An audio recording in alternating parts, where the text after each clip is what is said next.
Bonjour, je m'appelle Élodie, j'ai 27 ans. J'ai une rectocolite hémorragique qui s'est déclarée quand j'ai eu l'âge de 20 ans. À l'époque, j'étais étudiante en école supérieure.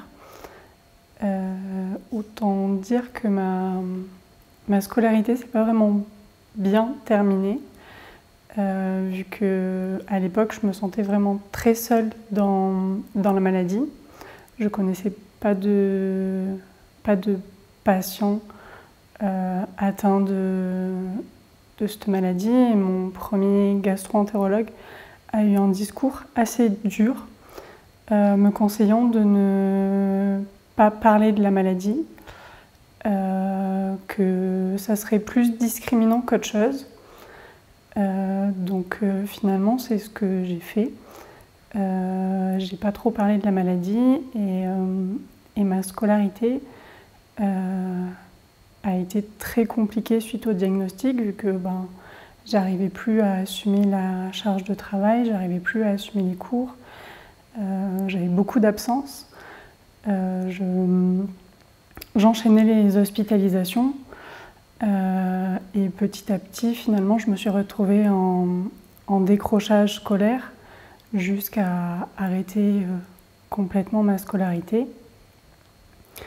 Et après ça, mon état de santé s'est vraiment dégradé. Donc j'ai été opérée et maintenant je suis iléostomisée définitif.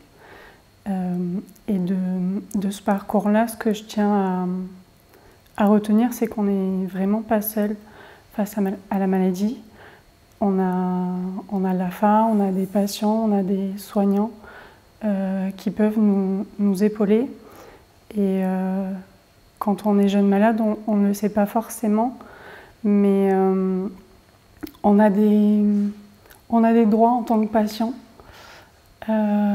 Et ces droits, on a le droit justement de les faire valoir. Moi, à l'époque, je ne savais pas du tout que ça existait et finalement, si j'avais su qu'on avait des droits, peut-être qu'on aurait pu adapter mon cursus scolaire à mon état de santé. Je serais peut-être allée au bout de mes études et finalement, ça n'a pas été le cas.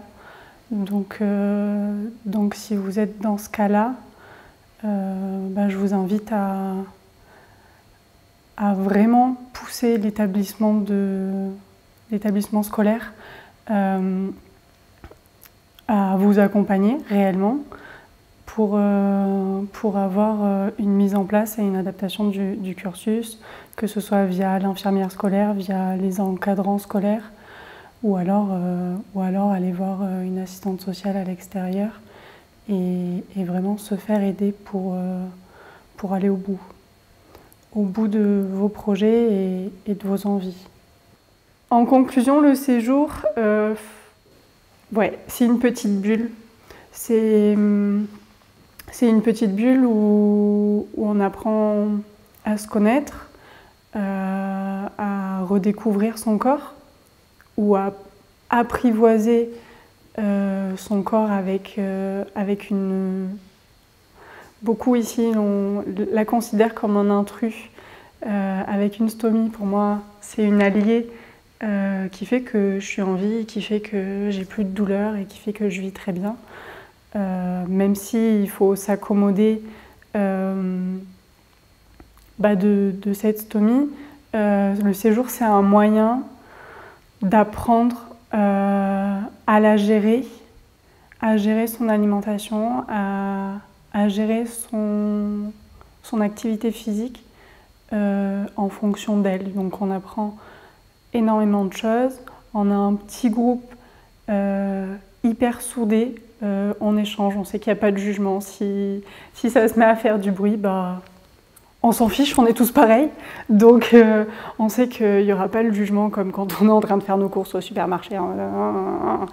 Non, c'est venez.